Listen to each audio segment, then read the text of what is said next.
Halo, Assalamualaikum warahmatullahi wabarakatuh. Perkenalkan, saya Zafira Rahma. Saya perwakilan dari kelompok 8. Di sini saya akan membawakan proyek mata kuliah Teknologi Informasi Pembelajaran. Di sini saya beranggotakan 4 orang. Yang pertama saya sendiri, yang kedua rekan saya Lasmi Kartika, Raihan Agifari, dan Rahat Sani. Mata kuliah ini diampu oleh Bapak Dr. Junaidi Indrawadi SPD MPD dan Bapak Zaki Farid Lutfi. Kelompok kami membawakan tema yaitu Kurikulum Merdeka fase E, yaitu mengambil tema Bhinneka Tunggal Ika. Di sini saya akan membahas tentang keberagaman di negara kita, Republik Indonesia. Keberagaman banyak sekali dampaknya, baik itu positif dan negatif. Yang seperti ini bisa, yang seperti ini juga, dan maupun yang berada di sekitar kita sehari-hari. Yang sama-sama kita tahu, semuanya negara kita adalah Bhinneka Tunggal Ika, yang dasar negara kita adalah Pancasila. Di sini Bhinneka Tunggal Ika berarti walaupun berbeda-beda tetapi tetap satu. Kebinekaan akan dijelaskan oleh rekan saya Lasmi Kartika. Ya teman-teman, di sini kita akan masuk ke materi selanjutnya, yaitu mengenai terjemahan perkataannya Bhinneka Tunggal Ika. Mungkin sebagai teman-teman ada yang telah mengetahui apa itu Bhinneka Tunggal dan Ika. Nah, di sini saya akan menjelaskan arti perkataannya Bhinneka Tunggal dan Ika. Bagi teman-teman yang belum mengetahuinya, jadi Bhinneka itu berarti beraneka ragam. Nah, kata neka itu dalam bahasa Sanskerta yang berarti macam dan menjadikan pembentukan aneka dalam bahasa Indonesia. Nah, jadi selanjutnya kita akan masuk ke pengertian kata tunggal. Mungkin sebagian teman-teman ada yang telah mengetahui atau telah mendengar atau sudah mendengar kata tunggal. Ya, kata tunggal itu berarti satu. Nah, selanjutnya kita akan masuk ke pengertian kata ika. Kata ika itu berarti itu. Jadi secara harfiah Bhinneka Tunggal Ika diterjemahkan menjadi beraneka satu itu. Beraneka satu itu memiliki makna. Mungkin ada sebagian yang telah mengetahuinya, ada juga teman-teman yang belum mengetahuinya. Jadi di sini saya akan menjelaskan makna dari beraneka satu itu. Makna dari beraneka satu itu yaitu meskipun beraneka ragam, tetapi pada hakikatnya bangsa Indonesia adalah satu kesatuan.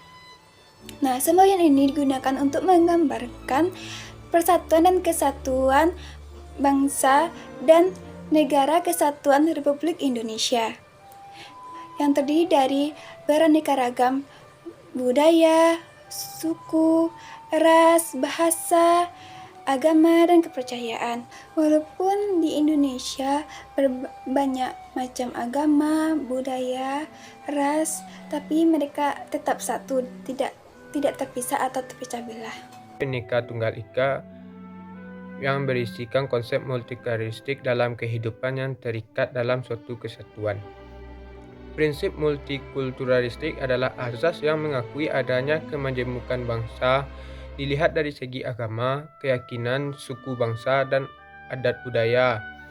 Kemajemukan tersebut dihormati dan dihargai serta didudukan dalam suatu prinsip yang dapat mengikat keanekaragaman tersebut dalam kesatuan yang kokoh.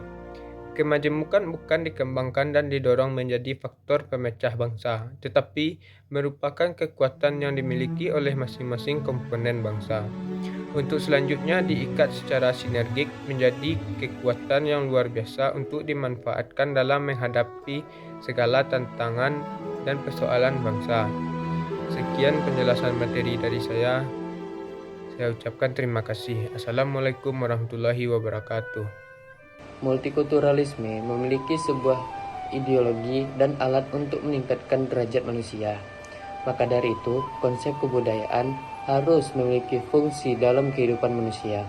Sebagai alat atau ideologi, multikulturalisme harus terserap dalam berbagai kegiatan manusia, seperti kehidupan sosial, kehidupan ekonomi dan bisnis, kehidupan politik, dan kegiatan lainnya yang ada di dalam masyarakat yang bersangkutan. Secara umum, Negara Kesatuan Republik Indonesia bertujuan untuk menyelenggarakan kesejahteraan dan kebahagiaan rakyatnya, karena tujuan negara merupakan pedoman dalam menyusun dan mengendalikan alat perlengkapan negara serta mengatur kehidupan rakyatnya. Seperti yang termuat dalam pembukaan Undang-Undang Dasar 1945 alinea yang berbunyi, kemudian daripada itu, untuk membentuk suatu pemerintah negara Indonesia yang melindungi segenap bangsa Indonesia dan seluruh tumpah darah Indonesia, dan untuk memajukan kesejahteraan umum, mencerdaskan kehidupan bangsa, dan ikut melaksanakan ketertiban dunia yang berdasarkan kemerdekaan, perdamaian abadi, dan keadilan sosial. Maka disusunlah kemerdekaan kebangsaan Indonesia itu dalam suatu Undang-Undang Dasar Negara Indonesia yang terbentuk dalam suatu susunan negara Republik Indonesia yang berkedaulatan rakyat dengan berdasarkan kepada ketuhanan yang Maha Esa, kemanusiaan yang adil dan beradab, persatuan Indonesia, dan kerakyatan yang dipimpin oleh hikmat kebijaksanaan dalam permusyawaratan perwakilan, serta dengan mewujudkan suatu keadilan sosial bagi seluruh rakyat Indonesia.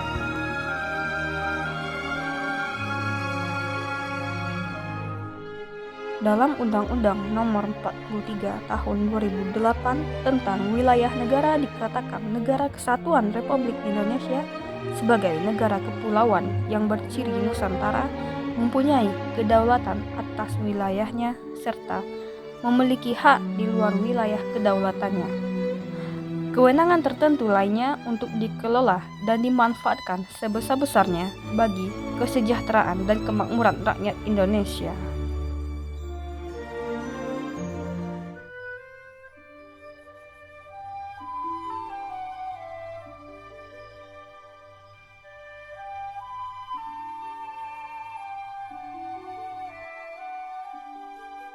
Tahun 2001 akan selalu diingat sebagai masa kelam dalam sejarah Indonesia, khususnya untuk kota Sampit di Pulau Kalimantan. Pada tahun itu terjadi konflik berdarah antara masyarakat suku Dayak dan Madura. Tragedi ini kemudian juga dikenal dengan konflik Sampit.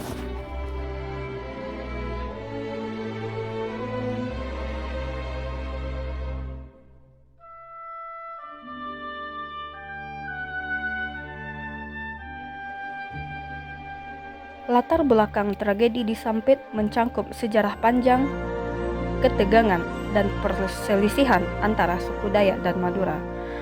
Tanda-tanda ketidakharmonisan antara kedua kelompok ini sebenarnya terjadi sejak tahun 1972.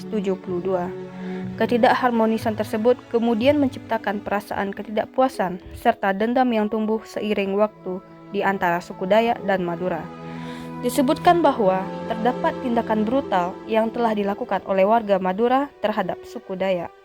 Pada tahun 1972, seorang gadis Dayak dikabarkan menjadi korban pemerkosaan oleh orang Madura di Palangkaraya.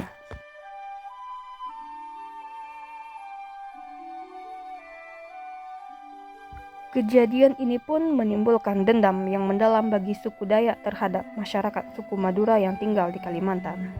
Lalu pada tahun 1982 muncul sebuah kasus pembunuhan oleh orang bersuku Madura. Kasus ini tidak mendapatkan penyelesaian yang memuaskan sehingga meninggalkan luka emosional yang dalam bagi suku Dayak. Hal yang memperburuk situasi adalah adanya peraturan baru yang memberikan hak bagi warga Madura kontrol atas sektor industri komersial di provinsi tersebut. Dengan begitu, warga Madura mendapatkan kekuasaan dan peluang ekonomi yang lebih besar. Peraturan ini lantas menjadi sumber konflik antara suku Madura dengan suku Dayak yang merasa hak dan kepentingan mereka terancam di tanahnya sendiri. Dengan demikian, latar belakang tragedi ini bukanlah sesuatu yang muncul secara tiba-tiba, melainkan akumulasi dari konflik yang tidak terselesaikan, ketidakpuasan, dan tindakan kekerasan selama bertahun-tahun. Titik ledakan kekerasan yang dahsyat terjadi pada rentang tanggal 8 hingga 21 Februari 2001 di Sampit.